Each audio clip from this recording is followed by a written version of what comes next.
पाकिस्तान में Islamabad high court से permission मिलने के बाद इमरान खान से उनकी बहन उज़मा खान ने अडियाला जेल में मुलाकात की। उज़मा खान और इमरान खान के बीच करीब 20 मिनट तक मुलाकात हुई, लेकिन इस मुलाकात से पहले अडियाला जेल के बाहर जमकर हंगामा हुआ, क्योंकि इस्लामाबाद हाई कोर्ट से परमिशन मिलने के बाद बड़ी संख्या में इमरान खान के समर्थक रावलपिंडी की अडियाला जेल की तरफ कूच कर गए। उज़मा खान न्याजी और उनकी दूसरी बहनें भी इमरान खान से मिलने के लिए अडियाला जेल की तरफ जाने वाली सड़कों पर मार्च करती दिखी। इस दौरान इमरान खान के समर्थक नारे भी लगाते रहे, एक रियासत सौ दस्तूर, नामंजूर नामंजूर। इमरान खान से जेल में मिलने की इजाजत मिलने के बाद अडियाला जेल की तरफ जाने वाली सड़क इमरान खान के समर्थकों की गाड़ियों से पट गई। दूर दूर तक सिर्फ गाड़ियां ही नजर आईं। लेकिन बवाल तब बढ़ गया जब अडियाला जेल पहुंचने से पहले ही रावलपिंडी पुलिस ने इमरान खान के समर्थकों को आगे बढ़ने से रोक दिया। सड़क पर बैरिकेडिंग करने के साथ बड़ी संख्या में वहां पुलिस के जवान तैनात कर दिए गए, ताकि किसी भी सूरत में इमरान खान के समर्थकों को आगे बढ़ने से रोका जा सके। हुआ भी बिल्कुल वैसा ही। सड़क पर बैरिकेडिंग कर रावलपिंडी पुलिस ने अडियाला जेल की तरफ बढ़ रहे इमरान खान के समर्थकों को रोक दिया। इसके बाद वो लोग धरने पर बैठ गए। जीना होगा, मरना होगा, धरना होगा, धरना होगा। सड़क पर धरना प्रदर्शन के दौरान इमरान खान के समर्थक लगातार जेल प्रशासन के खिलाफ नारे लगाते रहे। अडियाला का ताला टूटेगा, आज हमारा छूटेगा, जैसे भी हालात रहेंगे, हम तेरे साथ रहेंगे। अडियाला जेल के बाहर काफी देर तक हंगामा होता रहा। धरने पर बैठे लोगों को समझाने की कोशिश की गई, लेकिन हालात जस के तस बने रहे और उसकी वजह से वहां अफरा तफरी का माहौल बना रहा। इमरान खान के समर्थक हर हाल में आगे बढ़ने की कोशिश में जुटे रहे, जबकि रावलपिंडी पुलिस के जवान उनका रास्ता रोककर खड़े रहे, जिससे वहां टकराव जैसी स्थिति बन गई। वहां के हालात देखकर ऐसा लगा जैसे इमरान खान के समर्थक पुलिस वालों से भिड़ जाएंगे। हालांकि कुछ लोग सड़क पर हंगामा कर रहे लोगों को समझाने की कोशिश करते रहे। इस दौरान इमरान खान की बहन अलीमा खान ने अडियाला जेल प्रशासन पर कई गंभीर आरोप लगाए। 1 महीने से आइसोलेशन में क्यों किया हुआ है? इमरान खान क्या हर कैदी के हक होते हैं कि हफ्ते में एक दफा मुलाकात? इमरान खान को बंद क्यों किया हुआ है? उन्होंने ये भी आरोप लगाया कि इस्लामाबाद हाई कोर्ट से इजाजत मिलने के बाद भी उनकी बहन उज़मा खान न्याजी को इमरान खान से मिलने नहीं दिया जा रहा, और इसके लिए अलीमा खान ने पाकिस्तान के आर्मी चीफ आसिम मुनीर को जिम्मेदार ठहराया। उन्होंने आरोप लगाया कि आसिम मुनीर के इशारे पर ही इमरान खान को जेल में प्रताड़ित करने के साथ ही परिवार के लोगों से भी उन्हें मिलने नहीं दिया गया। लेकिन रावलपिंडी की अडियाला जेल के बाहर हो रहे बवाल के बीच उज़मा खान ने अपने भाई इमरान खान से जेल के अंदर मुलाकात की। उज़मा खान के मुताबिक अडियाला जेल में अधिकारियों ने करीब 20 मिनट तक उनकी इमरान खान से मुलाकात करवाई। सेहत अल्हम्दुलिल्लाह ठीक है, मगर जहनी वो उन्होंने बड़े गुस्से में थे, कहते हैं कि हमें ये मेंटल टॉर्चर कर रहे हैं। उज़मा खान के मुताबिक अडियाला जेल में इमरान खान को किसी से भी मिलने नहीं दिया जाता। कहते हैं ये आसिम मुनीर जिम्मेदार है, ये सब कुछ हो रहा है। बाकी कितनी देर मुलाकात रही है मैडम आपकी? अडियाला जेल में इमरान खान और उज़मा खान की मुलाकात के बाद ये तय हो गया कि इमरान खान जेल के अंदर सुरक्षित है, जबकि कुछ रोज पहले सोशल मीडिया पर इमरान खान की जेल में हत्या किए जाने की खबरें आई थी। उसके बाद उनके समर्थकों ने रावलपिंडी में बवाल मचा दिया था। इस्लामाबाद में बड़े प्रदर्शन की चेतावनी दी गई थी। इसी वजह से पुलिस ने इस्लामाबाद को छावनी में बदल दिया। लेकिन इसके बाद भी बड़ी संख्या में इमरान खान के समर्थक इस्लामाबाद हाई कोर्ट के बाहर जमा हो गए और वहां नारे लगाने शुरू कर दिए। ऊंचा बोलो, आजादी, सोच के बोलो, आजादी, सोच लिया तो आजादी, डंडा के साथ आजादी, ललकार के बोलो, आजादी, ललकार के बोलो, आजादी। इस्लामाबाद हाई कोर्ट के ठीक सामने लोगों का हुजूम जुटा नजर आया। हर तरफ इमरान खान के समर्थक उनकी तस्वीर लेकर प्रदर्शन करते रहे। आजादी है हक हमारा, आजादी हम लेके रहेंगे, आजादी। हालांकि इमरान खान के समर्थकों को रोकने के लिए इस्लामाबाद शहर को पुलिस ने सील कर दिया था। जगह जगह कटीले तारों से बाड़बंदी की गई थी, ताकि किसी भी तरह इमरान खान के समर्थकों और उनकी पार्टी के कार्यकर्ताओं को इस्लामाबाद में घुसने से रोका जा सके। लेकिन पुलिस की तमाम कोशिशों के बाद भी इमरान खान के समर्थक इस्लामाबाद हाई कोर्ट के बाहर जमा हो गए और वहां बवाल खड़ा कर दिया। प्रदर्शनकारियों ने इमरान खान को जेल से रिहा करने की मांग करते हुए इस्लामाबाद हाई कोर्ट के बाहर जमकर हंगामा किया। उनकी नारेबाजी से पूरा इलाका गूंज उठा। क्या मिलवाओगे? पूछ के बताएंगे। खान के केसेस लगवाओगे? पूछ के बताएंगे। मंगल को मिलवाओगे? पूछ के बताएंगे। इमरान खान के कुछ समर्थक तो इस्लामाबाद हाईकोर्ट के सामने ही धरने पर बैठ गए। कौन बचाएगा पाकिस्तान? इमरान खान, इमरान खान। रिहा करो, रिहा करो खान को, रिहा करो, रिहा करो, रिहा करो खान को, रिहा करो। और तो और इस्लामाबाद में पुलिस के सख्त पहरे के बाद भी इमरान खान की पार्टी के कई नेता कोर्ट पहुंच गए, क्योंकि इमरान खान की पार्टी और उनके परिवार की तरफ से यह आरोप लगाया गया कि इस्लामाबाद हाई कोर्ट में इमरान खान से जुड़ी याचिकाओं पर जानबूझकर सुनवाई नहीं की जा रही और न ही इमरान खान को अपने परिवार से मिलने दिया जा रहा। इसी वजह से इमरान खान की पार्टी ने इस्लामाबाद और रावलपिंडी में 2 दिसंबर मंगलवार के दिन विरोध प्रदर्शन का ऐलान किया था। मंगलवार को प्रदर्शन करने का ऐलान इसलिए किया गया था क्योंकि मंगलवार को ही अडियाला जेल में कैदियों को उनके परिवार वालों से मिलने की मंजूरी दी जाती है। लेकिन इमरान खान के परिवार ने आरोप लगाया कि जेल में बंद इमरान खान से पिछले कई हफ्तों से उनकी मुलाकात नहीं करवाई गई और ना ही उनके बारे में अडियाला जेल प्रशासन की तरफ से किसी तरह की कोई जानकारी दी गई। जबकि कुछ दिन पहले सोशल मीडिया पर यह खबर आई थी कि इमरान खान की जेल में हत्या कर दी गई और उसकी वजह से पूरे पाकिस्तान में कोहराम मच गया था। इमरान खान के बारे में जानने के लिए पाकिस्तान के हर कोने से उनके समर्थकों का हुजूम अडियाला जेल के बाहर जमा हो गया था। इमरान खान को रिहा करने की मांग करते हुए उनके समर्थक जेल के बाहर धरने पर बैठ गए थे। पाकिस्तान के खैबर पख्तूनख्वा प्रांत के मुख्यमंत्री सोहेल अफरीदी ने भी जेल के बाहर धरना दिया था।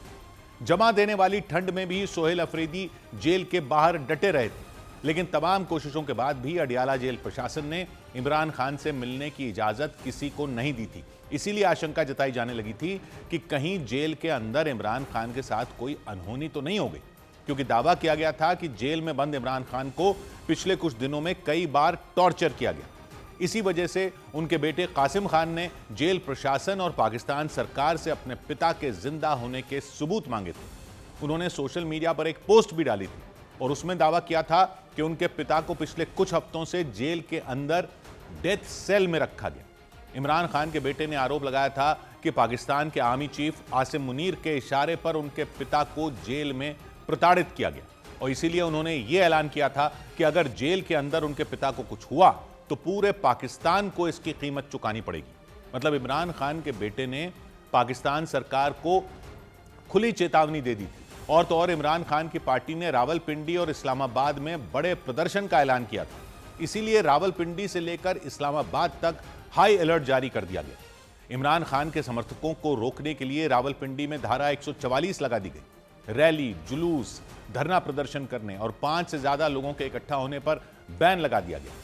इसके अलावा भड़काऊ भाषण देना, पुलिस की बैरिकेडिंग हटाने की कोशिश करना और लाउडस्पीकर के इस्तेमाल पर भी रोक लगा दी गई, क्योंकि आशंका यह जताई गई थी कि इमरान खान के समर्थक रावलपिंडी और इस्लामाबाद में कुछ अहम इमारतों को निशाना बना सकते हैं, जिससे दोनों शहरों की कानून व्यवस्था बिगड़ सकती है। इसी वजह से दोनों शहरों में चप्पे चप्पे पर पुलिस के जवान तैनात कर दिए गए ताकि किसी भी सूरत में रावलपिंडी और इस्लामाबाद में हालात न बिगड़ें। रावलपिंडी शहर में ही अडियाला जेल है, जहां अगस्त 2023 से इमरान खान बंद है। इसीलिए अडियाला जेल के बाहर भी इमरान खान के समर्थकों ने जबरदस्त प्रदर्शन किया। हालांकि इस्लामाबाद हाई कोर्ट ने इमरान खान की बहन उज़मा खान को उनसे मिलने की इजाजत दे दी। इसके बाद करीब 20 मिनट तक अडियाला जेल में उन दोनों लोगों की मुलाकात करवाई गई। इधर संसद में जारी हंगामे के बीच सरकार चुनाव सुधारों पर चर्चा के लिए तैयार हो गई। संसद में एसआईआर पर चल रहा गतिरोध उस वक्त खत्म होने के संकेत मिले जब लोकसभा में चुनाव सुधारों पर चर्चा का वक्त तय हो गया। 9 दिसंबर को लोकसभा में चुनाव सुधारों पर चर्चा होगी। चर्चा के लिए 10 घंटे का समय तय किया गया। संसद में सारे दलों के नेताओं की बैठक में वंदे मातरम पर चर्चा कराए जाने पर सहमति बन गई। 8 दिसंबर को वंदे मातरम के 150 साल पूरे होने पर विशेष चर्चा कराई जाएगी। रोहिंग्या शरणार्थियों पर सुनवाई के दौरान सुप्रीम कोर्ट ने याचिकाकर्ता से कड़े सवाल पूछ लिए। कोर्ट ने पूछा कि क्या घुसपैठियों के लिए अदालत लाल कालीन बिछा दे।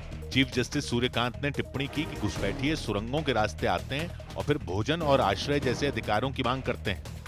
उधर पंजाब के तरन तारण में उस वक्त दहशत फैल गई जब वहां दिन दहाड़े एक दुकानदार की गोली मारकर हत्या कर दी गई। मोटरसाइकिल से आए बदमाशों ने दुकान में घुसकर ताबड़तोड़ फायरिंग की और वहां से फरार हो गए। लेकिन दिल दहला देने वाली इस वारदात ने आसपास के इलाकों में भी सनसनी मचा दी। मोटरसाइकिल से आए 2 हमलावर सीधे किराना स्टोर में घुसे और दुकानदार पर पिस्तौल तान दी। पिस्तौल देखते ही वहां काउंटर के सामने बैठी महिलाएं और एक लड़का अंदर की ओर भाग गए। इतने में एक बदमाश ने दलजीत सिंह नाम के दुकानदार पर मुक्के बरसाने शुरू कर दी। इस दौरान दलजीत सिंह जैसे ही पीछे हुए उसने फायरिंग कर दी। गोली लगते ही वो मुंह के बल गिर पड़े। पीछे से आई एक बुजुर्ग महिला ने उन्हें सहारा दिया और महिला ने हमलावरों से रहम की गुहार लगाई, लेकिन वो नहीं माने, जबकि दुकानदार दलजीत सिंह खून से लथपथ हो चुके थे। इस बीच गोलीबारी की आवाज सुनकर उनके परिवार का एक युवक भी वहां पहुंचा। दुकान के अंदर खौफनाक मंजर को देख वो बुरी तरह दहल गया। उसने दुकान में रखी कोई चीज उठाकर बदमाशों की तरफ फेंकी, लेकिन वो पीछे हटने को तैयार नहीं हुए। दुकानदार दलजीत सिंह को संभालने की कोशिश कर रही महिला को डर सताने लगा कि हमलावर युवक की भी जान ले लेंगे, इसीलिए उन्होंने उसे अंदर जाने का इशारा किया। इस बीच गोली चलाने वाले बदमाश ने उस युवक से कुछ पूछा और फिर काउंटर में लगे दराज से कोई चीज निकालकर वहां से भाग निकला। और रोंगटे खड़े कर देने वाली यह घटना तरन तारण के भुल्लर गांव में हुई। वहां बदमाशों ने सिर्फ दुकानदार के ऊपर ही गोली नहीं चलाई, बल्कि वो दुकान से निकलने के बाद भी फायरिंग करते रहे। और ऐसा इसलिए क्योंकि सामने से एक व्यक्ति ने उन पर पत्थरों से हमला बोल दिया। मोटरसाइकिल के पीछे बैठे बेखौफ आरोपी ने उस व्यक्ति की ओर भी गोलियां चलाईं और फिर दोनों बदमाश फरार हो गए। गोली लगने के बाद दुकानदार दलजीत सिंह को फौरन अस्पताल ले जाया गया, लेकिन बताया गया कि अस्पताल पहुंचने से पहले ही उनकी जान जा चुकी थी। मौत की खबर मिलते ही 47 साल के दलजीत सिंह के परिवार में रोना पीटना मच गया। तरन तारण के भुल्लर गांव के रहने वाले दलजीत सिंह के पिता सरपंच रह चुके हैं। हालांकि उनके परिवार ने किसी से झगड़ा होने या धमकी मिलने की बात से इनकार किया। सरेआम हत्या किए जाने से पूरे इलाके में दहशत फैल गई। पुलिस ने केस दर्ज कर आरोपियों की तलाश तेज कर दी। इधर राजस्थान के राजसमंद में विस्फोटक से भरी गाड़ी मिलने से खलबली मच गई।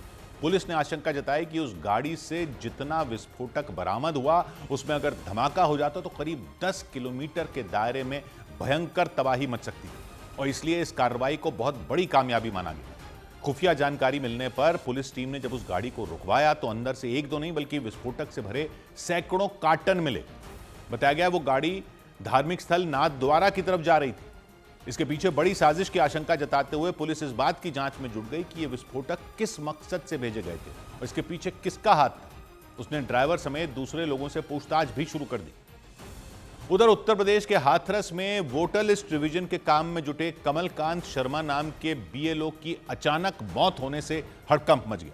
काम पर निकलने से पहले अचानक उन्हें चक्कर आया और फिर देखते ही देखते उनकी जान चली गई और उनकी मौत की खबर ने उनके घर में कोहराम मचा दिया। परिवार वालों का रो रो कर बुरा हाल हो गया। उनकी मां रोते रोते बेसुध हो गई। उन्हें यकीन ही नहीं हुआ कि उनका बेटा इस दुनिया से अचानक चला गया।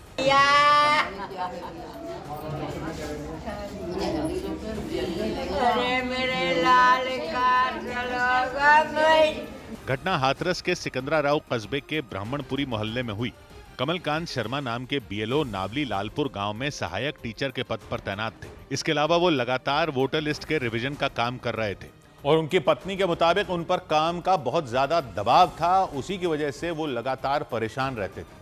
परिवार वालों ने बताया कि हर रोज की तरह बीएलओ कमलकांत शर्मा सुबह स्कूल जाने के लिए घर से निकले थे, लेकिन रास्ते में अचानक वो सड़क पर चक्कर खाकर गिर पड़े। इसके बाद परिवार वाले उन्हें लेकर अस्पताल भागे, लेकिन उनकी जान नहीं बचाई जा सकी। बीएलओ की पत्नी के मुताबिक उन पर काम का बहुत ज्यादा दबाव था और इसी वजह से वो परेशान रहते थे। टेंशन देते हैं मुझे, रोज टेंशन। मैंने तुम टेंशन क्यों लेते हो? मैंने कि ये बीएलओ वाले चैन नहीं लगने दे रहे मुझे। मैंने कि हो जाएगा काम, आराम से करो।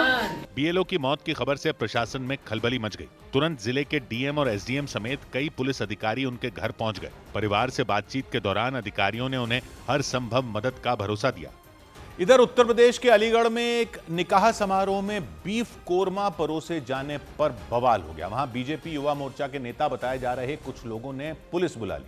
उन लोगों ने आरोप लगाया कि निकाह समारोह में गाय का मांस परोसा गया और जब पुलिस पहुंची तो शिकायतकर्ता ने उसे टेबल पर लगे उस काउंटर को दिखाया जिस पर बीफ कोरमा लिखा था।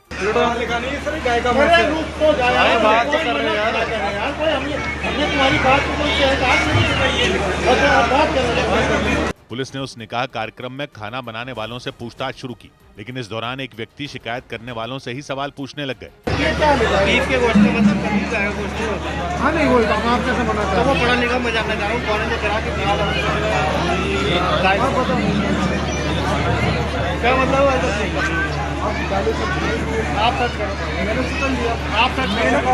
पुलिस के सामने ही दोनों पक्षों में गहमा गहमी के हालात बन गए। हालांकि पुलिस ने बीच बचाव किया, लेकिन जिस व्यक्ति ने शिकायतकर्ताओं से सवाल जवाब किया उनका गुस्सा भड़क गया और उन्होंने निकाह कार्यक्रम में बेवजह बखेड़ा खड़ा करने का आरोप लगा दिया। माहौल खराब कर रहे हो सेम आगे। कौन? आप लोग और कौन कर रहे हैं? आपको नहीं मालूम कि बीफ का मतलब क्या है? हम सूचना है कि कमाएंगे नहीं, हम माहौल खराब कर रहे हैं। हम सूचना है कि आप निकालो। हमने कौन सी ऐसी बात कर दी? कोई बात नहीं आपको उसी टाइम इनको समझाना चाहिए। इस हंगामे की वजह से वहां टेबल पर लगे बीफ काउंटर को हटा दिया गया। हैरान कर देने वाला मामला अलीगढ़ के सिविल लाइंस थाना क्षेत्र का रहा। लेकिन वहां बीफ कोरमा को लेकर शुरू हुआ बवाल इतने पर खत्म नहीं हुआ, क्योंकि बीजेपी युवा मोर्चा के नेता बताए जा रहे शिकायतकर्ता अपनी बात पर अड़े रहे और दावा किया कि निकाह समारोह में बीफ कोरमे के नाम पर गाय का ही गोश्त परोसा जा रहा था। ये खुलेआम भैया काउंटर पे चार्ट लगाकर गाय का मांस को लोगों को खिला रहे थे। शिकायत करने वाले लोग बीजेपी युवा मोर्चा के नेता बताए गए। उन्होंने आरोप लगाया कि पुलिस को बुलाने पर उनके साथ मारपीट भी की गई। पुलिस प्रशासन के साथ मैं गया, मैं जैसे कि जाता पुलिस प्रशासन के साथ उन्होंने उनके सामने ही मेरे साथ मारपीट चालू कर दी भैया। इस घटना के बाद पुलिस ने दोनों पक्षों के लोगों को थाने बुला लिया ताकि इस मामले में उनसे पूछताछ की जा सके। लेकिन थाने में पहुंचने के बाद भी शिकायतकर्ताओं का गुस्सा शांत नहीं हुआ और उन्होंने निकाह कार्यक्रम का आयोजन करने वालों पर सख्त कार्रवाई की मांग की।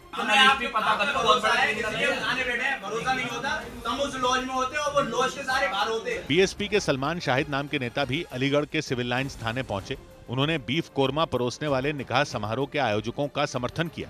बीफ मीन्स रेड मीट है, तो वो बफेलो भी होता है, मटन भी होता है, और शादी करने वाला व्यक्ति दूसरे की धर्म को और उसकी आस्था को खंडित नहीं कर सकता। दोनों पक्षों से शिकायत मिलने के बाद पुलिस ने केस दर्ज कर इस मामले की पड़ताल शुरू कर दी। 100 बात की एक बात यह कि या तो गोमांस का नाम बदल दो या बीफ का मतलब बदल दो, क्योंकि बीफ के नाम से ये चिंगारी कहीं किसी दिन बड़ा बखेड़ा ना खड़ा कर दे। लेकिन जो भी हो, पुलिस को तो क्लियर होना ही चाहिए। पुलिस को तो कानून व्यवस्था देखनी है, वो तो कंफ्यूजन नहीं बढ़ा सकते ना इतने संवेदनशील मसले पर। अलीगढ़ में एक शादी समारोह था, खाने के टेबल पर लिखा था बीफ कोरमा। वह इतना देखते ही कुछ नौजवान भड़क गए। उन्होंने मान लिया कि ये गाय का मांस है। चक्कर क्या है कि भैंस के मांस को भी बीफ कहते हैं, गाय के मांस को भी बीफ कहते हैं, और क्योंकि गोहत्या पर तो बैन है, तो भारत में जहां भी बीफ मिलता है वो ज्यादातर जगहों पर भैंस का मांस ही होता है। लेकिन अलीगढ़ में शादी में बीफ लिखा देखा तो कुछ लोगों ने पुलिस बुला ली, हंगामा हो गया, मारपीट तक की नौबत आ गई। लोग थाने पहुंच गए, लेकिन उन्होंने तो बुला ली पुलिस, उन्होंने बुला ली सो बुला ली। पुलिस को भी तो उनको यह बोलना चाहिए था कि भाई बीफ पर बैन थोड़ी है, गाय के मांस पर बैन है, और वो देखकर तो पता लगा नहीं सकते, लैब वगैरह में चेक करके ही पता कर सकते होंगे। तो पुलिस ये मानकर तो नहीं धमक सकती ना कि बीफ लिखा है तो गाय का ही मांस होगा। पुलिस को तो जांच करवानी होगी, जांच करवानी हो तो जरूर करवा सकती है। सैंपल लेना हो सैंपल ले लो, और जांच में गाय का मांस निकले तब तो आप जरूर एक्शन लो। तो संवेदनशीलता तो पूरी होनी चाहिए इस मामले में। लेकिन किसी के घर में शादी का माहौल है, वो संवेदनशीलता भी तो रख लो। वो लोग कह भी रहे थे कि बीफ का मतलब सिर्फ गाय का मीट थोड़ी होता, तो बिना किसी ठोस आधार के किसी की खुशी का माहौल खराब क्यों करना। और वैसे होने को तो कुछ भी हो सकता है, होने को कुछ भी हो सकता है, और जांच में पता चली जाना चाहिए। लेकिन जैसा माहौल आजकल है उसमें कोई पागल ही होगा जो गाय का मांस लाकर खुले में शादी में परोसने बढ़ जाएगा मेहमानों को, उस पर लिख भी देगा कि ये बीफ है, वो भी अलीगढ़ में, यूपी में। ऐसी खुराफात कोई अपने घर की शादी में करेगा, ये तो मुश्किल लगता है। लेकिन वो तो जांच के बाद ही क्लियर हो जाएगा। जो भी हो, बीफ का मतलब सिर्फ गाय का मांस नहीं होता। ये उन लोगों को तो जान ही लेना चाहिए जो इस मुद्दे पर झंडा बरदार बन जाते हैं। भैंस के मीट को भी बीफ ही कहते हैं, और भैंस के मीट पर कोई पाबंदी नहीं है, वो बिल्कुल भी गैर कानूनी नहीं है, ये तो क्लियर हो सबको। शादी के खाने पर बवाल करने पर अब तक तो फूफा लोग ही बदनाम थे। इन मौकों पर तो माहौल को वैसा ही नोक-झोंक वाला रहने दो। ये चिंगारियां मिनटों में आग में भड़क जाती हैं। इन पर तो पुलिस को चिंगारी के लेवल पर ही पानी डाल देना चाहिए। 100 बात की एक बात, उधर छत्तीसगढ़ के बस्तर में 50 लाख रुपए के इनामी नक्सली ने आत्मसमर्पण कर दिया।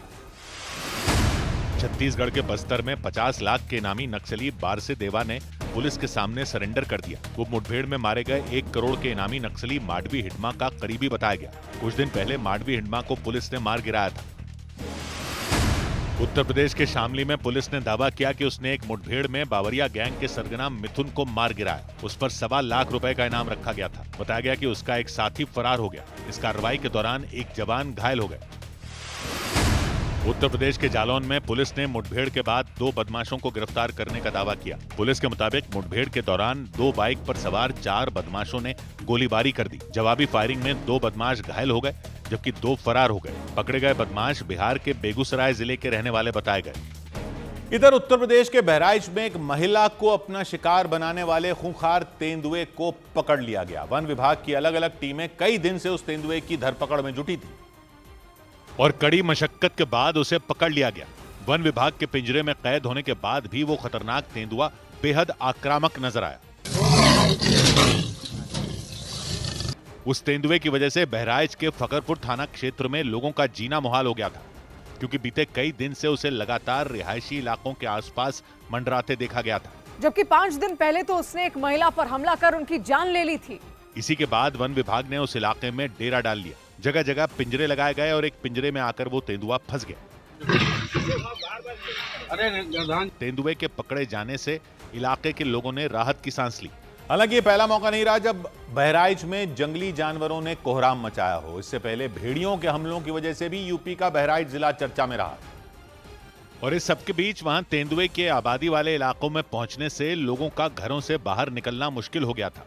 वन विभाग के अधिकारियों ने बताया कि जो तेंदुआ पिंजरे में कैद हुआ उसने बहराइच के उमरी दहलो गांव की एक महिला को अपना शिकार बना लिया था।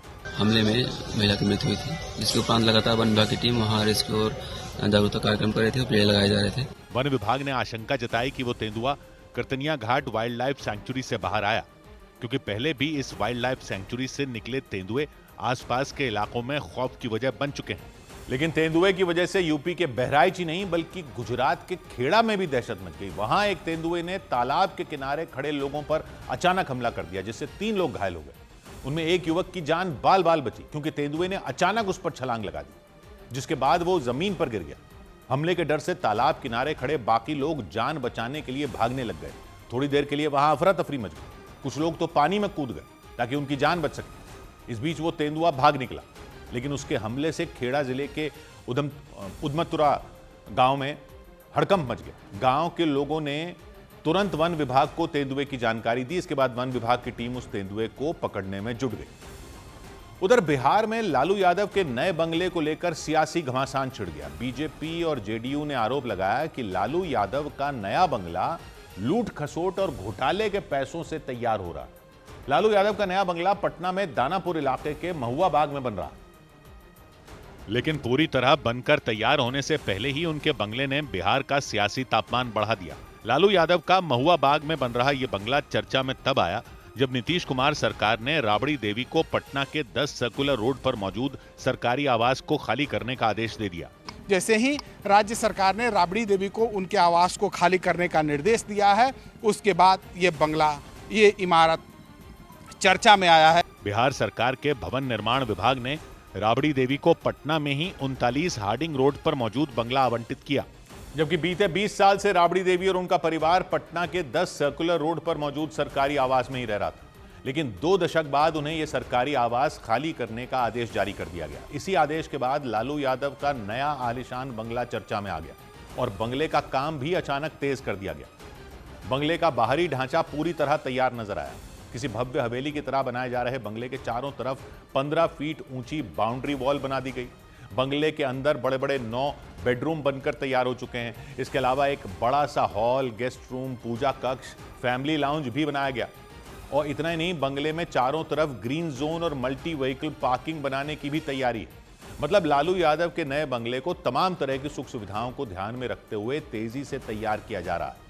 जानकारी के मुताबिक बंगले में पीछे की तरफ कर्मचारियों के रहने के लिए अलग से स्टाफ क्वार्टर बना दिए गए और पार्टी कार्यकर्ताओं के लिए भी अलग से जगह बनाने का नक्शा तैयार कर लिया गया। खबरों के मुताबिक राज्य सरकार की तरफ से नोटिस मिलने के बाद बंगले के अंदरूनी हिस्से में काम तेज कर दिया गया। हालांकि बताया गया कि बंगला पूरी तरह तैयार होने में करीब 7 से 8 महीने का समय लग सकता है। लेकिन लालू यादव के इस बंगले को लेकर बिहार में सियासी घमासान छिड़ गया। बीजेपी के तमाम नेता, जेडीयू के तमाम नेता बार बार यह सवाल खड़े करते रहे हैं कि लोगों को नौकरी दी गई थी रेलवे में और उसके बदले जो जमीन लिखाया गया था उसी में ये इमारत बनकर तैयार हो रहा है। हालांकि आरजेडी की तरफ से बीजेपी और जेडीयू के आरोपों को बेबुनियाद बताया गया और दावा किया गया कि बीजेपी और जेडीयू ने अपने भ्रष्टाचार से ध्यान भटकाने के लिए लालू यादव के बंगले को जानबूझकर मुद्दा बना लिया। सियासी वार पलटवार के बीच आरजेडी ने संकेत दिए कि राबड़ी देवी आवंटित किए गए नए सरकारी आवास में शिफ्ट नहीं होंगी, बल्कि वो महुआ बाग में तैयार हो रहे अपने निजी बंगले में परिवार के साथ रहने जा सकती हैं। और इस बात को मजबूती लालू यादव की एक तस्वीर से भी मिलती दिखी। लालू यादव महुआ बाग में बन रहे नए बंगले का काम देखने के लिए पहुंच गए, लेकिन बीजेपी ने उनके नए बंगले को भ्रष्टाचार की कमाई से बन रही इमारत बता दिया। महुआ वाला भी अंत में यही निकलेगा कि वो भी कहीं से घोटाला का होगा। जबकि आरजेडी ने बीजेपी के आरोपों पर तुरंत पलटवार कर दिया। अपने मामले को दूसरे दिशा में भटकाने के लिए कहीं ना कहीं इस तरह की राजनीति कर रहे हैं। बंगले पर शुरू हुए सियासी दंगल के बीच वहां निर्माण का काम तेजी से होता दिखा। उधर धमकी मिलने के बाद कुवैत से हैदराबाद आ रहे एक विमान की इमरजेंसी लैंडिंग करानी पड़ी। पश्चिम एशिया के देश कुवैत से हैदराबाद जा रहे इंडिगो के एक विमान की मुंबई में इमरजेंसी लैंडिंग करानी पड़ी। बताया गया कि विमान को धमकी मिलने के बाद मुंबई में उतारा गया, जिसके बाद सभी यात्रियों को सुरक्षित उतारकर विमान की जांच की गई। देश में एयरलाइन कंपनियों के कामकाज पर नजर रखने वाली संस्था डीजीसीए ने एयर इंडिया को लापरवाही बरतने पर फटकार लगाई। बताया गया कि एयरलाइन ने 24 और 25 नवंबर को एक ऐसा विमान 8 बार उड़ाया जिसकी उड़ान योग्यता का सर्टिफिकेट खत्म हो चुका था। एयरलाइन की गलती से कई यात्रियों की जान गंभीर खतरे में पड़ी। राजस्थान सीआईडी इंटेलिजेंस ने प्रकाश सिंह उर्फ बादल नाम के एक व्यक्ति को श्रीगंगानगर से गिरफ्तार किया। सीआईडी के मुताबिक प्रकाश सिंह पाकिस्तान की खुफिया एजेंसी आईएसआई के लिए जासूसी का काम करता था। आरोप लगाया गया कि वो राजस्थान, पंजाब और गुजरात से भारतीय सेना से जुड़ी जानकारियां पाकिस्तान भेजता था।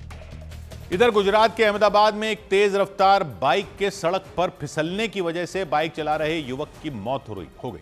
सड़क पर गिरने के बाद वो बाइक करीब 50 मीटर तक घिसटती चली गई और उसकी वजह से बाइक चला रहे युवक का एक हाथ कटकर अलग हो गया, जिससे उसकी मौत हो गई। जिस युवक की हादसे में मौत हुई वो BMW कंपनी की महंगी बाइक चला रहा था। दावा किया गया कि रफ्तार ज्यादा होने की वजह से बाइक सड़क पर फिसली और फिर घिसटते हुए करीब 50 मीटर तक चली गई। 12 दिसंबर को युवक के भाई की शादी होने वाली थी, लेकिन हादसे की वजह से घर में मातम पसर गया। हालांकि युवक के परिवार ने हादसे पर संदेह जताया, इसीलिए पुलिस ये पता लगाने में जुट गई कि कहीं बाइक को किसी दूसरी गाड़ी ने तो टक्कर नहीं मारी थी।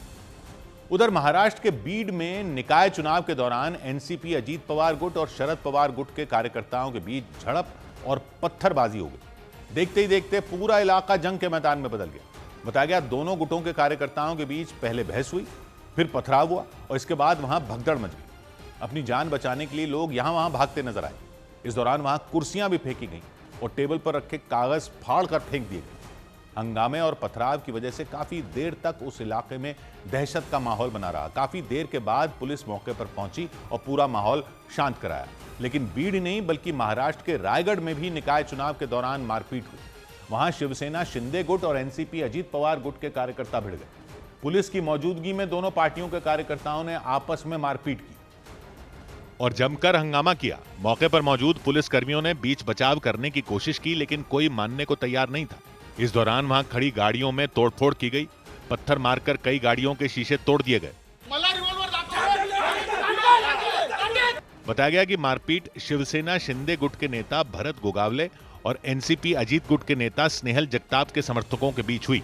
और इस सब के बीच महाराष्ट्र के मनमाड़ में भी निकाय चुनाव के दौरान बीजेपी और शिवसेना शिंदे गुट के कार्यकर्ता आपस में भिड़ गए। तो दूसरी तरफ बदलापुर में भी शिवसेना शिंदे गुट और बीजेपी के कार्यकर्ताओं के बीच झड़प हो गई, जिसके बाद हंगामा शांत करने के लिए पुलिस को लाठीचार्ज करना पड़ा। वहां शांतिपूर्ण तरीके से चुनाव हो रहे थे, तभी अचानक हंगामा शुरू हो गया, जिसके बाद पुलिस ने वहां से लोगों को भगाना शुरू किया। वहीं मनमाड़ में भी निकाय चुनाव के दौरान बीजेपी और शिवसेना शिंदे गुट के कार्यकर्ताओं के बीच झड़प हो गई। मौके पर मौजूद पुलिस ने दोनों गुटों के कार्यकर्ताओं को समझाकर माहौल शांत करवाया। इधर दिल्ली के नजदीक हरियाणा के गुरुग्राम में डिजिटल अरेस्ट की शिकायत दर्ज कराने के लिए डीजीपी साइबर थाने में खुद पहुंच गए। इस दौरान वहां सुरक्षा में तैनात गार्ड डीजीपी को पहचान ही नहीं पाए, उन्हें ड्यूटी ऑफिसर के पास भेज दिया। क्योंकि वो एक निजी कार से वहां पहुंचे थे और उन्होंने यूनिफॉर्म भी नहीं पहनी थी। लेकिन साइबर थाने में तैनात ड्यूटी ऑफिसर और वहां मौजूद स्टाफ ने उन्हें पहचान लिया। 24। हाँ भाई, ड्यूटी अफसर कौन है यहाँ पर? पहचान गए मुझे? इस दौरान एक वीडियो भी रिकॉर्ड किया गया और उसमें हरियाणा के डीजीपी ओपी सिंह स्टाफ से बातचीत करते सुनाई दिए। किधर है? बैठो। कौन है? कुर्सी तुम्हारी कौन सी है? बैठो, बैठ जाओ, बैठ जाओ।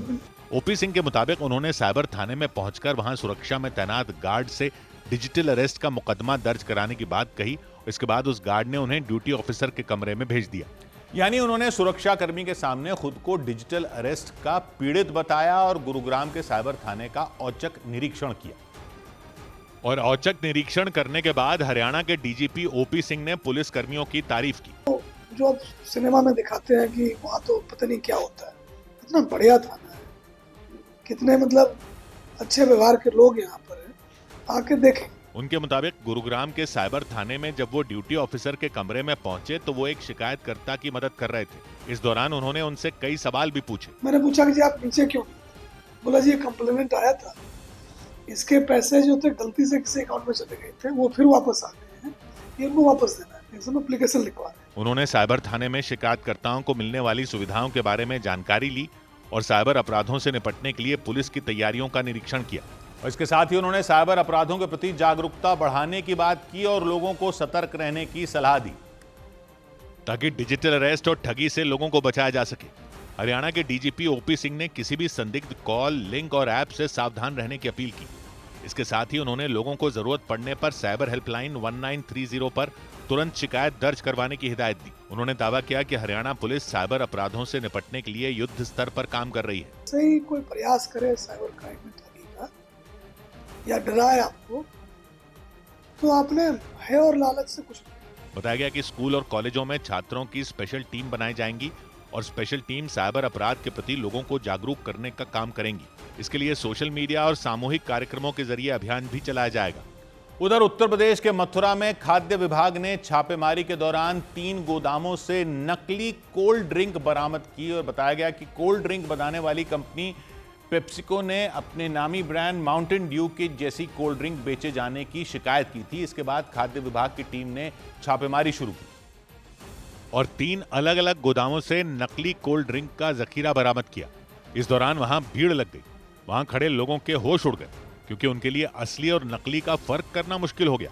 हालांकि अधिकारियों ने तुरंत पकड़ लिया और कोल्ड ड्रिंक का सैंपल जांच के लिए भेज दिया। में जो QR कोड होता है इसको स्कैन करने पे देखा गया, इसमें कंपनी का नाम पता वगैरह कुछ भी नहीं आ रहा था। छापेमारी के दौरान नकली कोल्ड ड्रिंक की करीब 175 पेटियां जब्त की गईं और उसे बनाने वाली कंपनी के मालिक से पूछताछ शुरू की गई। इधर यूपी के बरेली में संदूक से एक बच्चे का शव मिलने से हड़कंप मच गया। उत्तर प्रदेश के बरेली में 8 साल के एक बच्चे का शव संदूक से मिलने के बाद सनसनी मच गई। जिस संदूक में बच्चे का शव था वो एक नदी के पास रखा गया था और उसमें चिप्स और चॉकलेट भी रखे हुए थे। पुलिस ने शव को कब्जे में लेकर मामले की जांच शुरू कर दी। उत्तराखंड के हरिद्वार में वायुसेना के पूर्व जवान की हत्या के मामले में पुलिस ने दावा किया कि उनके बेटे ने ही हत्या की साजिश रची थी। पुलिस के मुताबिक आरोपी ने इसके लिए 2 लड़कों की मदद ली थी। पुलिस ने सभी को गिरफ्तार कर लिया। सख्ती से पूछताछ की गई तो उसके द्वारा इस पूरे घटनाक्रम में मास्टरमाइंड होना बताया गया। राजस्थान की राजधानी जयपुर के चोमू में वोटर लिस्ट में सुधार की प्रक्रिया को 100% पूरा कर लेने पर जश्न मनाया गया। एसडीएम, तहसीलदार और बीएलओ समेत टीम के सभी सदस्यों ने जमकर डांस किया। इधर उत्तर प्रदेश के मेरठ में 8वीं क्लास के एक छात्र की आई कार्ड के पट्टे से दम घुटने से मौत होने की दावा किया गया। बताया गया लक्ष्य नाम के उस छात्र का पैर बाथरूम में फिसल गया था, जिसके बाद उसके गले में पड़े आई कार्ड का पट्टा उसकी गर्दन में फंस गया और इसी वजह से दम घुटने से उसकी मौत हो गई। लक्ष्य का शव फर्श पर पड़ा मिला। लक्ष्य का उसके गले में आई कार्ड पड़ा हुआ था और उसको ट्विस्ट होने से उसका दम घुट गया और मृत्यु हुई है। बताया जा रहा है कि स्कूल से आने के बाद लक्ष्य बाथरूम में गया था, जिसके बाद पहले उसका पैर बाथरूम में फिसला, फिर उसके गले में पड़े आई कार्ड का पट्टा नल में फंस गया और गला कसने से उसकी मौत हो गई। लक्ष्य की मौत के बाद से पूरे परिवार में मातम पसर गया। उसके पिता बीएसएफ के जवान हैं जो मेघालय में तैनात हैं। उधर उत्तर प्रदेश के महोबा में एक बुजुर्ग महिला की संदिग्ध हालात में हुई मौत पर बवाल मच गया। उनकी बहू ने आरोप लगाया कि उनके रिश्तेदार की अपमानजनक भाषा सुनकर उनकी सास सदमे में चली गई थी। और अचानक तबीयत बिगड़ने से उनकी मौत हो गई। इससे परिवार में मातम पसर गया।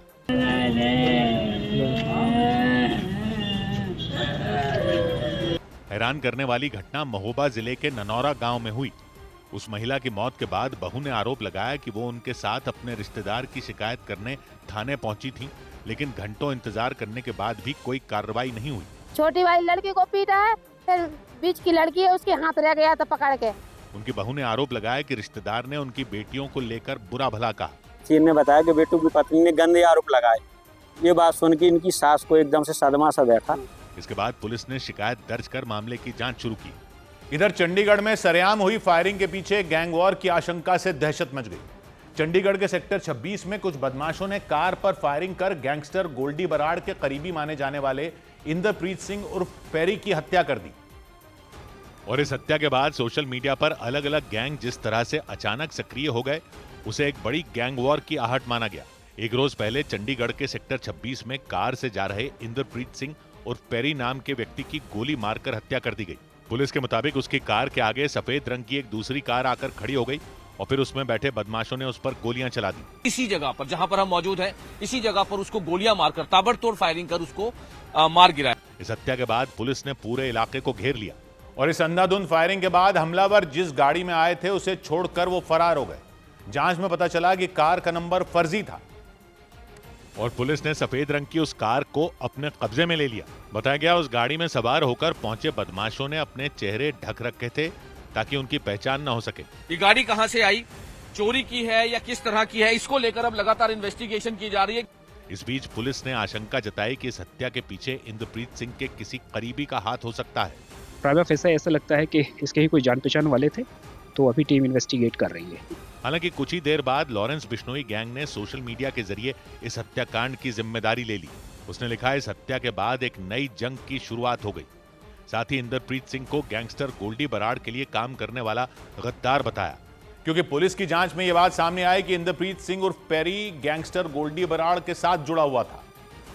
और यह भी जानकारी मिली कि वो पहले लॉरेंस बिश्नोई गैंग के लिए भी काम करता था। ये दोनों गैंग अलग हो चुके हैं। पुलिस सूत्रों के मुताबिक बाद में इंद्रप्रीत सिंह उर्फ पेरी ने लॉरेंस बिश्नोई गैंग से दूरी बना ली थी और वो सिर्फ गोल्डी बराड़ गैंग के लिए ही पैसे इकट्ठा करने में जुटा हुआ था। इस बीच सोशल मीडिया पर गैंगस्टर गोल्डी बराड़ के नाम से एक ऑडियो मैसेज सामने आया। हालांकि न्यूज़ 18 इस ऑडियो की पुष्टि नहीं करता। आज तेरा खून पे पानी हो गया लॉरेंस, तेनू कोई दुनिया की कोई भी शक्ति हुण बचा नहीं सकती। पुलिस के मुताबिक इंद्रप्रीत सिंह पर अलग अलग थानों में 20 से ज्यादा केस दर्ज थे। उधर पॉक्सो मामले में कर्नाटक के पूर्व मुख्यमंत्री बीएस येडियुरप्पा को बड़ी राहत मिल गई। सुप्रीम कोर्ट ने कर्नाटक के पूर्व मुख्यमंत्री और बीजेपी नेता बीएस येडियुरप्पा के खिलाफ दर्ज पॉक्सो मामले में ट्रायल पर रोक लगा दी। येडियुरप्पा की याचिका पर सुप्रीम कोर्ट ने कर्नाटक सीआईडी को नोटिस भी जारी किया। उत्तर प्रदेश के बिजनौर में 2 बाइक सवार लोगों पर घात लगाकर कुछ बदमाशों ने हमला कर दिया, जिसमें वो बुरी तरह घायल हो गए। घटना नांगल थाना इलाके में जामा मस्जिद के पास हुई। पुलिस ने केस दर्ज कर मामले की जांच शुरू कर दी। उत्तर प्रदेश के आगरा में अपनी पत्नी की हत्या के आरोप में पुलिस ने एक आदमी को गिरफ्तार कर लिया। पुलिस के मुताबिक हत्या से पहले उसका अपनी पत्नी से किसी बात को लेकर झगड़ा हुआ था। इधर मध्य प्रदेश के देवास में इलेक्ट्रॉनिक सामान बेचने वाले एक शोरूम के कर्मचारी पर छेड़छाड़ का आरोप लगने के बाद हिंदूवादी संगठनों के कुछ लोगों ने हंगामा कर दिया। आरोप लगा कि मुस्लिम समुदाय के उस कर्मचारी ने एक महिला से छेड़खानी की। आरोप यह भी लगा कि उसने महिला का मोबाइल फोन हैक कर उन्हें ब्लैकमेल किया और इसके खिलाफ हिंदूवादी संगठनों का गुस्सा फूट पड़ा।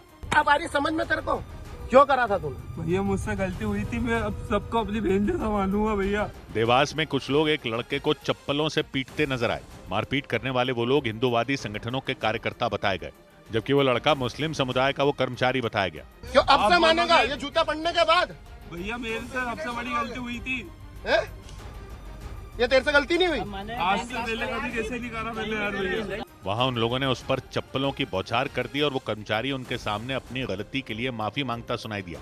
क्योंकि मारपीट करने वाले उन लोगों के मुताबिक वो एक परिवार के घर में स्मार्ट टीवी इंस्टॉल करने के लिए गया था और इस दौरान लॉगिन करने के बहाने उसने उस परिवार की महिला का फोन ले लिया और आरोप लगा कि उसने उस महिला के मोबाइल फोन के जरिए उनकी ईमेल आईडी का पासवर्ड बदल दिया और उनके फोन का डेटा अपने फोन में शेयर कर लिया। कहीं टीवी लगाने जाएगा तब मानेगा, नहीं मानेगा नहीं। अब तो करूँगा यार भैया, आप बोलोगे तो मैं सब कुछ करने को तैयार हूँ। मोबाइल हैक करेगा? नहीं करूँगा किसी का भी। इतना ही नहीं, आरोप ये भी लगे कि उसने उस महिला को कई अश्लील मैसेज भेजे। बेटी को मैसेज करेगा? नहीं करूँगा, आप जो बोल दोगे मैं वो कर दूंगा। तुम्हें इस काम के लिए बुलाते हैं क्या हम? नहीं बोला। हिंदुवादी संगठनों के लोगों के मुताबिक उस कर्मचारी ने उस महिला को ब्लैकमेल किया और इसके खिलाफ थाने में शिकायत दर्ज कराई गई। और शिकायत दर्ज कराने के बाद उस परिवार के साथ बड़ी संख्या में हिंदुवादी संगठनों के लोग उस शोरूम में पहुंच गए और वहां वो लोग जमकर हंगामा करते नजर आए। कुछ देर में वो लोग उस शोरूम के आगे बैठ गए और वहां हनुमान चालीसा का पाठ करते सुनाई दिए।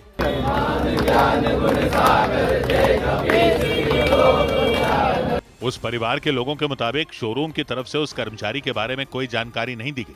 हमने कहा भैया कौन बंदा है, इसका नाम बता दो, हम कंप्लेन करेंगे। ये नट गए third party verification, third party ने पहुंचाया हमें कोई जानकारी। हमने कहा जिस एजेंसी को आपने टेंडर दिया है उनसे लीजिए। उन्होंने आरोप लगाया कि उस शोरूम के कर्मचारियों ने इस मामले में उनकी कोई मदद नहीं की और इस दौरान उनसे बदसलूकी भी की गई। वहां काफी देर तक उस परिवार और हिंदुवादी संगठनों के लोगों का प्रदर्शन चलता रहा।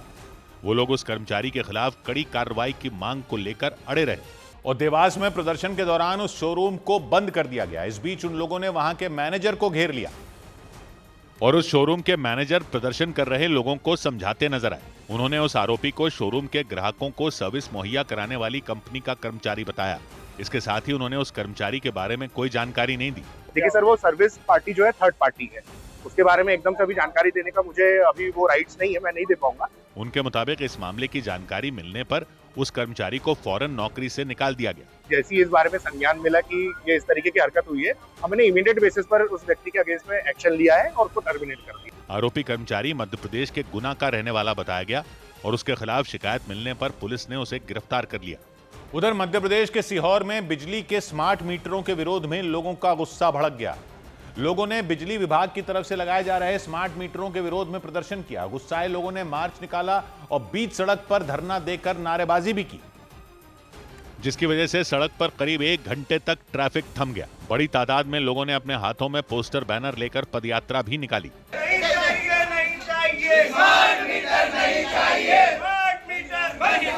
एक तरफ पदयात्रा चल रही थी तो दूसरी तरफ लोगों ने सड़क पर जाम लगा दिया। प्रदर्शनकारियों को हटाने के लिए वहां पुलिस भी मौजूद थी, लेकिन प्रदर्शन कर रहे लोग वहां से हटने को तैयार नहीं हुए। सड़क पर बैठे प्रदर्शनकारी बिजली विभाग के किसी बड़े अधिकारी को मौके पर बुलाने की मांग पर अड़ गए और नारेबाजी करने लगे और इस दौरान लोगों ने ऊर्जा मंत्री के खिलाफ भी नारेबाजी शुरू कर दी।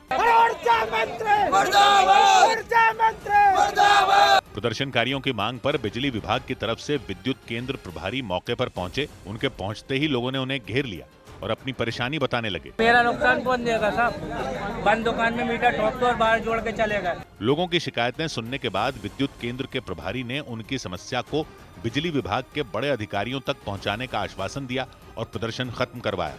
इधर उत्तर प्रदेश के बलरामपुर में एक ट्रक और एक बस की भीषण टक्कर से 3 लोगों की मौत हो गई, जबकि बस में बैठे करीब 24 यात्री घायल हो गए। बताया गया कि टक्कर होते ही बस बिजली की हाई टेंशन तार की चपेट में आ गई। इस वजह से यात्रियों से भरी बस में भीषण आग लग गई। इसके अलावा कपड़े से भरा ट्रक भी आग की चपेट में आ गया, जिससे आग और ज्यादा बढ़ गई। दिल दहला देने वाला हादसा बलरामपुर के फुलवारिया बाईपास के पास हुआ। हादसे के बाद वहां अफरा तफरी मच गई। बस में सवार यात्रियों को खिड़कियों के शीशे तोड़कर बाहर निकाला गया। आग लगने की वजह से उसमें बैठे कई यात्री बुरी तरह झुलस गए, जिन्हें आनंद फानंद में अस्पताल ले जाया गया। और बताया गया कि बस में बैठे सभी यात्री नेपाली थे। वो बस यूपी के सोनौली से दिल्ली की ओर जा रही थी, लेकिन बलरामपुर पहुंचते ही तेज रफ्तार ट्रक से उसकी टक्कर हो गई और बस में सवार यात्री हादसे का शिकार हो गए। आग लगने की वजह से बस पूरी तरह जलकर राख हो गई। इस बीच दमकल विभाग की टीम आग बुझाने में जुटी रही। करीबन 300-400 मीटर तक आवाज गई है और 6 ब्लास्ट हुए होंगे।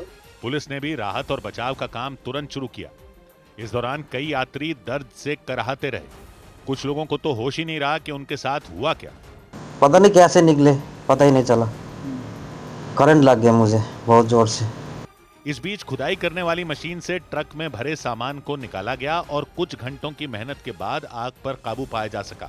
उधर रेलवे ने 3 महिला क्रिकेट खिलाड़ियों को ऑफिसर ऑन स्पेशल ड्यूटी नियुक्त कर दिया। भारतीय रेल ने महिलाओं की विश्व कप विजेता टीम की 3 खिलाड़ियों प्रतीका रावल, स्नेहा राणा और रेणुका सिंह ठाकुर को बड़ा सम्मान दिया। तीनों खिलाड़ियों को रेलवे में ऑफिसर ऑन स्पेशल ड्यूटी नियुक्त किया गया। महाराष्ट्र के पुणे के पिंपरी चिंचवड़ में एक बस बेकाबू होकर फुटपाथ पर चढ़ गई। हादसे में 2 लोगों की मौत हो गई जबकि 4 लोग गंभीर रूप से घायल हो गए। बाद में पुलिस ने बस के ड्राइवर को हिरासत में ले लिया। बताया गया कि वो शराब के नशे में था।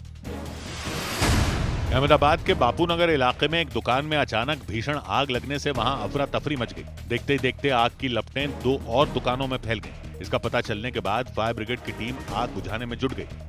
इधर मोबाइल फोन बनाने वाली कंपनियों को दिए गए केंद्र सरकार के एक आदेश पर सियासी हंगामा मच गया। केंद्र सरकार की तरफ से सभी मोबाइल कंपनियों को आदेश दिया गया कि हर मोबाइल फोन में संचार साथी ऐप इंस्टॉल करके ही फोन बेचा जाए। और इसका सीधा मतलब यह होगा कि जैसे किसी भी नए स्मार्टफोन में व्हाट्सएप जैसे मैसेजिंग ऐप पहले से मौजूद होते हैं, वैसे ही कंपनियों को संचार साथी नाम का ऐप भी पहले से डालना होगा। खबरों के मुताबिक मोबाइल कंपनियों को फरवरी 2026 तक इस आदेश को लागू करने को कहा गया।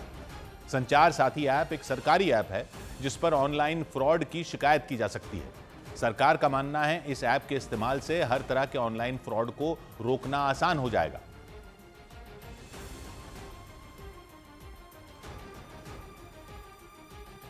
और सरकार ने इस ऐप को देश भर में होने वाले ऑनलाइन फ्रॉड रोकने के लिए जरूरी बता दिया और इसीलिए Apple, Samsung, Motorola, Xiaomi, Vivo और ओप्पो समेत मोबाइल फोन बनाने वाली सभी कंपनियों को यह ऐप हर मोबाइल फोन में इंस्टॉल करने को कह दिया गया।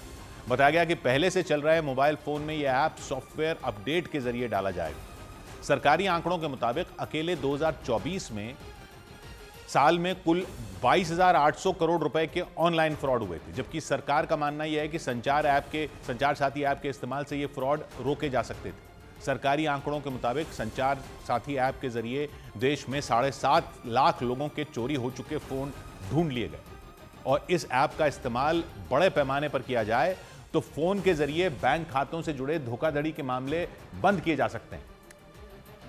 लेकिन विपक्षी दलों ने केंद्र सरकार पर ऐप के जरिए लोगों की जासूसी करने का आरोप लगाया।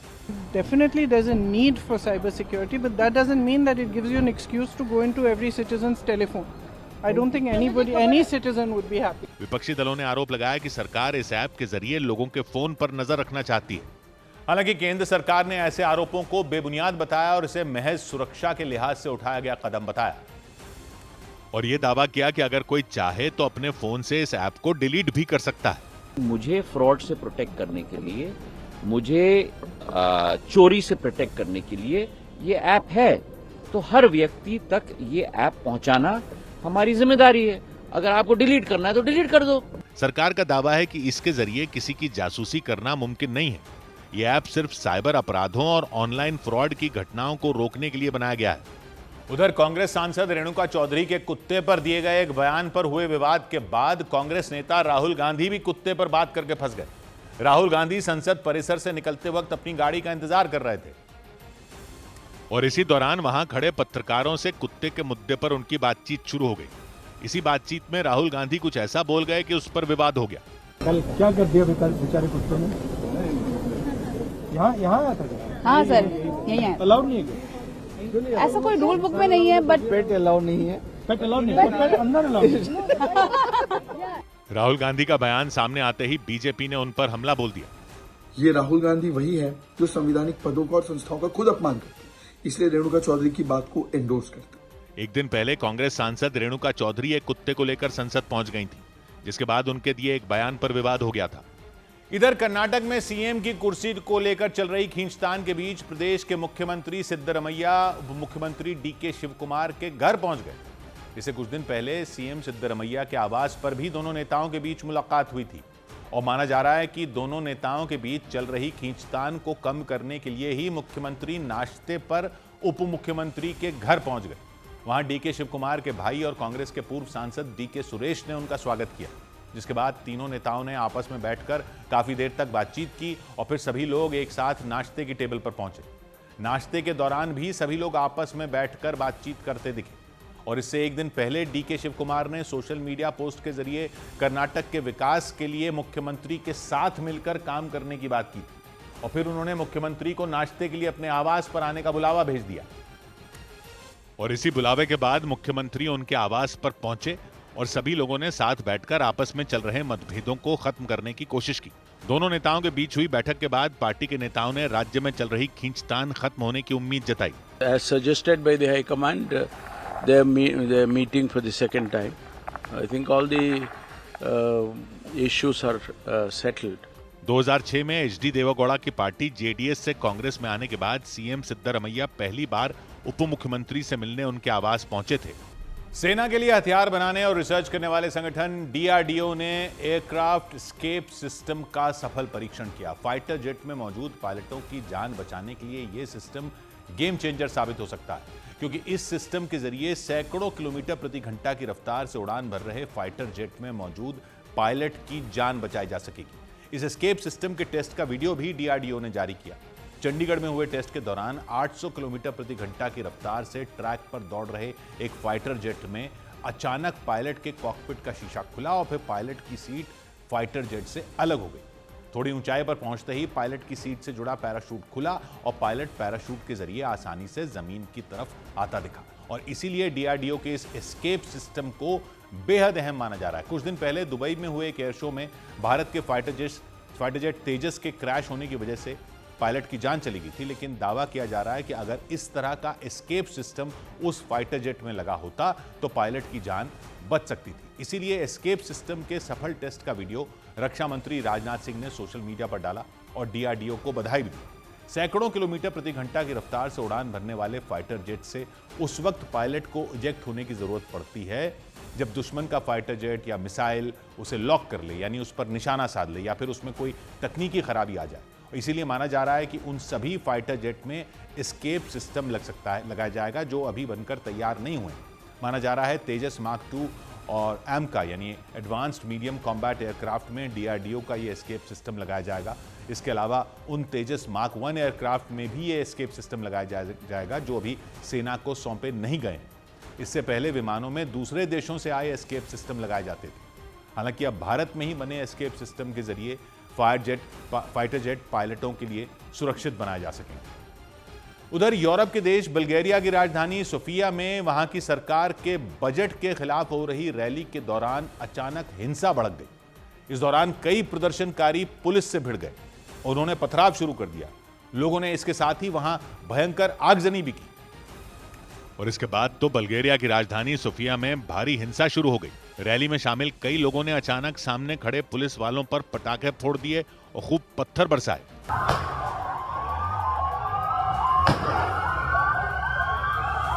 इससे भी प्रदर्शनकारियों का मन नहीं भरा तो उन्होंने सड़क के किनारे रखे कूड़े के कंटेनरों में आग लगा दी और उन कंटेनरों को पुलिस की तरफ बढ़ा दिया। इसके अलावा आसपास की कुछ इमारतों में उन्होंने तोड़फोड़ भी शुरू कर दी। हालात बिगड़ते देख वहां की पुलिस ने मोर्चा संभाला और हंगामा कर रहे प्रदर्शनकारियों पर सख्ती बरतनी शुरू कर दी। इस कार्रवाई से वहां अफरा तफरी मच गई और थोड़ी ही देर में पुलिस की कई टीमों ने पहुंचकर हंगामा कर रहे लोगों को खदेड़ दिया।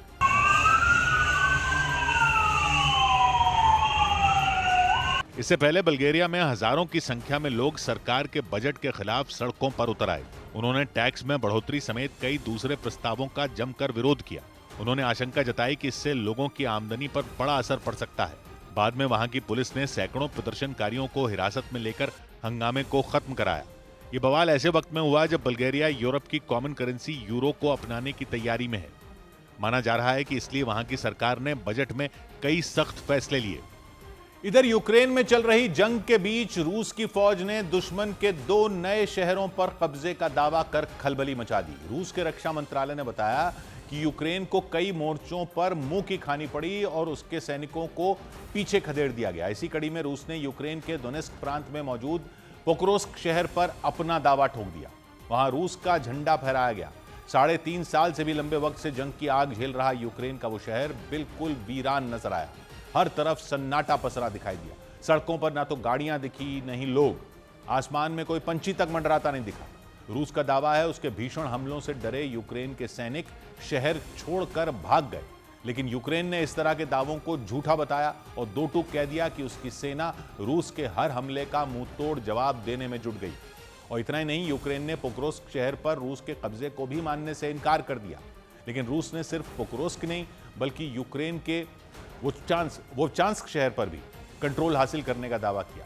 वोवचांस्क शहर खार्किव प्रांत में रूस के बॉर्डर के बेहद नजदीक है और जंग की शुरुआत से ही रूसी सेना के निशाने पर रहा है। हालांकि यूक्रेन की तरफ से भी वहां लगातार जवाबी हमले किए गए, लेकिन दोनों पक्षों में चली लंबी लड़ाई के बाद रूस ने इस शहर को अपनी गिरफ्त में लेने का दावा कर दिया। उधर चक्रवाती तूफान दितवा की वजह से दक्षिण एशियाई देशों में मरने वाले लोगों की संख्या बढ़कर 1000 के पार हो गई। इसे दक्षिण एशिया में साल 2004 में आई विनाशकारी सुनामी के बाद सबसे बड़ी प्राकृतिक आपदा बताया गया, क्योंकि दितवा तूफान की वजह से कई देशों को भारी नुकसान झेलना पड़ा। सबसे ज्यादा तबाही इंडोनेशिया में मची थी। वहां के सुमात्रा प्रांत में घायल हुए लोगों को अस्पताल तक पहुंचाने के लिए लगातार राहत और बचाव अभियान चलाया गया।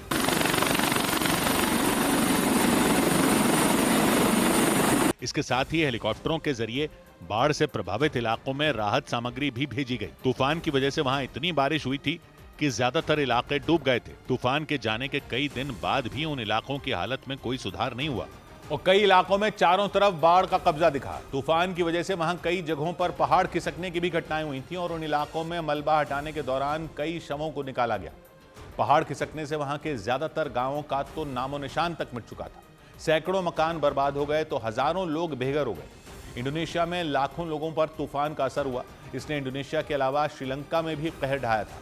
ये तूफान बंगाल की खाड़ी से उठा था, जो चक्रवाती तूफान में बदलकर श्रीलंका, इंडोनेशिया और भारत समेत कई देशों में पहुंच गया और हर जगह इसने कोहराम मचा दिया। हालांकि भारत पहुंचकर दितवा तूफान कमजोर पड़ गया था, लेकिन इसकी वजह से दक्षिण भारत के कई राज्यों में भारी बारिश हुई और एक बार फिर तमिलनाडु, आंध्र प्रदेश और केंद्र शासित प्रदेश पुदुचेरी के कई इलाकों में इसका असर दिखा। मौसम विभाग ने अगले 2 दिन तक बारिश का अलर्ट भी जारी कर दिया। दितवा तूफान की वजह से इंडोनेशिया में सबसे ज्यादा 604 लोगों की जान चली गई, तो श्रीलंका में मरने वालों की संख्या बढ़कर 350 से ज्यादा हो गई। इसके अलावा थाईलैंड और मलेशिया में भी करीब 200 लोगों की मौत की खबर सामने आई। भारत में भी 5 लोग इस तूफान के शिकार हुए और इस सबके बीच कुदरत का कहर झेलने वाले श्रीलंका को मदद के नाम पर एक्सपायर हो चुकी चीजें भेजकर पाकिस्तान ने पूरी दुनिया में एक बार फिर अपनी फजीहत करवा ली। श्रीलंका ने इसे लेकर कड़ी आपत्ति भी जताई, क्योंकि पाकिस्तान ने राहत सामग्री के नाम पर श्रीलंका में जो चीजें भेजी उनमें कई पिछले साल ही एक्सपायर हो चुकी थी। श्रीलंका में जब पाकिस्तान से भेजे गए खाने पीने के पैकेट खोले गए तो उन पर पिछले साल की एक्सपायरी डेट लिखी हुई थी, यानी वो चीजें 2024 में ही खराब हो चुकी थी। लेकिन इसके बावजूद पाकिस्तान ने वो पैकेट भेजकर पूरी दुनिया में अपनी बेइज्जती करवा ली। बाद में श्रीलंका ने इस मामले पर नाखुशी जाहिर की और उन चीजों को बाढ़ प्रभावित इलाकों में बांटने से पहले ही हटा दिया।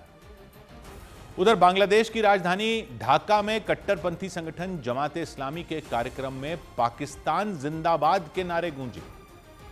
साल 1971 में पाकिस्तान के जुल्म के खिलाफ बगावत करके ही बांग्लादेश एक नया देश बना था, लेकिन 54 साल बाद उसी बांग्लादेश की राजधानी ढाका में पाकिस्तान जिंदाबाद के नारे लगते सुनाई दिए। पाकिस्तान पाकिस्तान बांग्लादेश बांग्लादेश।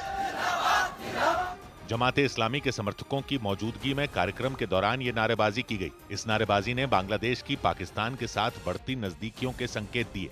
जमाते इस्लामी बांग्लादेश की कट्टरपंथी राजनीतिक पार्टी है, जिसने वहां की अंतरिम सरकार के मुखिया मोहम्मद यूनुस को पूरा समर्थन दिया हुआ है। इधर दक्षिण अमेरिकी देश ब्राजील के जुआओ पेसोआ के चिड़ियाघर में उस वक्त दहशत मच गई जब 19 साल के एक लड़के की शेरनी के बाड़े में घुसने से मौत हो गई। शेरनी ने उस लड़के पर जोरदार हमला किया, जिससे वो बुरी तरह जख्मी हो गया और थोड़ी ही देर में उसकी जान चली गई, क्योंकि पेड़ पर चढ़े उस लड़के के गिरते ही शेरनी ने झपट्टा मारकर हमला कर दिया। इससे पहले ब्राजील के जुआओ पेसोआ के उस चिड़ियाघर में पर्यटक शेरनी को देख रहे थे। वो शीशे की दूसरी तरफ बैठी थी। इस बीच 19 साल का वो लड़का पेड़ के सहारे शेरनी के बाड़े तक पहुंच गया। उसे देखकर शेरनी दौड़ पड़ी। वो घात लगाकर उसके नीचे उतरने का इंतजार करती रही और जैसे ही उस लड़के का हाथ पेड़ से फिसला, शेरनी ने उस पर जोरदार हमला करके उसे मौत के घाट उतार दिया। उधर दक्षिण अमेरिकी देश पेरू में नदी में डूबने से कई लोगों की जान चली गई। दक्षिण अमेरिकी देश पेरू के अमेज़न क्षेत्र में 2 नावों के नदी में डूबने से 13 लोगों की मौत हो गई। वो नावें जिस नदी में जा रही थी उसमें पहाड़ का एक बड़ा हिस्सा अचानक टूटकर गिर गया। इसके बाद तो नावों को संभलने का मौका ही नहीं मिला। मुंबई में रामी होटल ग्रुप के ठिकानों पर इनकम टैक्स की टीम ने छापेमारी की। ग्रुप के 30 से ज्यादा ठिकानों पर सुबह से ही एक साथ सर्च ऑपरेशन शुरू किया गया। बताया गया कि टैक्स चोरी की जानकारी मिलने के बाद यह कार्रवाई की गई। सट्टेबाजी ऐप 1xBet से जुड़े मामले में पूछताछ के लिए अभिनेत्री नेहा शर्मा ईडी के दफ्तर पहुंची। नेहा शर्मा से मनी लॉन्ड्रिंग के मामले में पूछताछ की गई। इस मामले में नेहा शर्मा से पहले उर्वशी रौतेला, सोनू सूद, सुरेश रैना और शिखर धवन से भी ईडी की टीम पूछताछ कर चुकी है। 100 बात की एक बात यह है कि दुनिया रूस और यूक्रेन के युद्ध के खत्म होने का इंतजार कर रही थी, तो जापान और चीन के बीच तनाव की खबरें आनी शुरू हो गई। ज्यादातर पब्लिक तो यह जानती नहीं कि चीन और जापान की भी तनातनी रहती है, और ताइवान पर चीन अपना दावा ठोकता है, यह तो शायद सब जानते हैं, लेकिन जापान का इसमें रोल क्या है यह कम लोग जानते हैं। लेकिन यह सबके लिए समझना जरूरी इसलिए है क्योंकि जापान की नई प्रधानमंत्री ने तो यहां तक कह दिया कि अगर चीन ताइवान पर हमला करने की सोचेगा तो जापान को भी अपनी सेना उतारनी पड़ सकती है ताइवान की रक्षा में। अब तक तो यह अमेरिका कहता था, लेकिन जापान की प्रधानमंत्री ने भी कह दिया तो सब चौंक गए, क्योंकि यह समझने वाली बात है कि जापान तो युद्ध की बात करता ही नहीं। दूसरे विश्व युद्ध में जापान हार गया था, तो उसके बाद उसने अपने संविधान में यह लिख दिया था कि वो युद्ध में शामिल नहीं होगा, बल्कि कुछ साल पहले तक तो वो सेना भी नहीं रखता था। दूसरे विश्व युद्ध के बाद से अमेरिका ने ही जापान में मिलिट्री अड्डे बना रखे थे। तो अब जो जापान की प्रधानमंत्री ने कहा, उसके पीछे की पूरी कहानी क्या है? तो पहले तो यह जान लीजिए कि ताइवान जो है वो पहले जापान के कब्जे में था। 50 साल तक ताइवान पर जापान का कब्जा था, मतलब ताइवान जापान का हिस्सा हुआ करता था दूसरी वर्ल्ड वॉर से पहले 50 साल तक। और लोकेशन आप नक्शे पर देखोगे तो जापान के बड़े टापुओं से तो ताइवान दूर दिखता है, 1000 किलोमीटर से भी ज्यादा है, लेकिन जापान का ही एक द्वीप समूह है जिसका नाम है योनागुनी द्वीप समूह। वहां से ताइवान सिर्फ 110 किलोमीटर दूर है, और चीन की ताइवान से दूरी है 130 किलोमीटर, यानी जापान ताइवान के बहुत पास में है। तो 1894-95 में जापान बहुत शक्तिशाली था। चीन का राजवंश कमजोर हुआ करता था। जापान ने कोरिया पर भी कब्जा करने की कोशिश की थी, और जापान और चीन के बीच भी जंग हुई और चीन हार गया था। युद्ध में जापान जीता। तो 1895 में शिमोनोसेकी संधि हुई, उसका एक समझौता हुआ जिसमें चीन को ताइवान और पेंगू द्वीपों को जापान को सौंपना पड़ा। ताइवान जापान का हिस्सा बन गया। पूरे 50 साल तक, 1895 से 1945 तक जापान ने ताइवान में सड़कें बनाई, स्कूल खोले, बहुत कुछ बनाया, लेकिन वहां के लोग ज्यादातर चीनी मूल के थे और वो जापान के कब्जे के खिलाफ थे। ताइवान के लोगों ने तो रिपब्लिक ऑफ फॉर्मोसा नाम से अपनी अलग सरकार भी घोषित कर दी थी, लेकिन जापान की सेना बहुत ही क्रूर सेना मानी जाती थी। उसने विद्रोह को कुचल दिया और हजारों लोग मारे गए। जैसा आज जापान दिखता है, जापान बिल्कुल वैसा नहीं था। उसकी सेना की क्रूरता तो कहते हैं सारी हदें पार कर देती थी। फिर जापान ने ताइवान पर अपना राज चलाया। फिर दूसरी वर्ल्ड वॉर के आसपास 1937 में जापान ने फिर चीन पर बड़ा हमला कर दिया था, और चीन के बड़े हिस्से पर जापान ने कब्जा कर लिया था। और ऐसी क्रूरता की कहानियां लिखी गई कि पूछिए मत। जापानी फौज ने चीन में लाखों लोग मार डाले थे, लाखों। चीन में उस वक्त अपने घर के झगड़े भी चल रहे थे। एक तरफ कम्युनिस्ट थे जिनके नेता थे माओ, वही माओ जिनको अब सारी दुनिया जानती है कि उन्होंने कैसे थ्योरी दी थी कि सत्ता बंदूक के दम पर हासिल की जाती है। आज भी हिंसक क्रांति करने वाले माओवादी कहलाते ना, वही माओ उस वक्त चीन में कम्युनिस्टों के नेता थे। दूसरा धड़ा था चीन में KMT यानी कुओमिंतांग पार्टी का, उसके नेता थे चियांग काई शेक। तो चीन अंदर से ही दो धड़ों में बटा हुआ था। ऊपर से जापान ने हमला करके कब्जा कर लिया। तो उस वक्त दोनों धड़े जापान के खिलाफ एक हो गए थे। दोनों मिलकर जापान से लड़े, KMT और माओ दोनों।